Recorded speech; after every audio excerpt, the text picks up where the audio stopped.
Today I'm going to show you how to use the LinkedIn featured section to showcase specific work.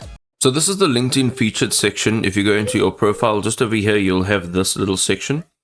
And this will show or highlight some type of work that you've done. Okay, so it's got your job titles.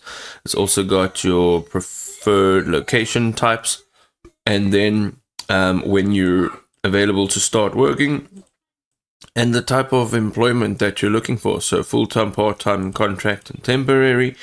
And then it also shows exactly who is able to view this. And if you go into this little pencil icon, it actually shows over here all of those details which you can go ahead and change. So this is your featured section. And within that featured section, you can basically highlight certain parts of your profile. So let's say you do a bunch of different things, like for example, I do content creation, video editing, voice acting, I do translation.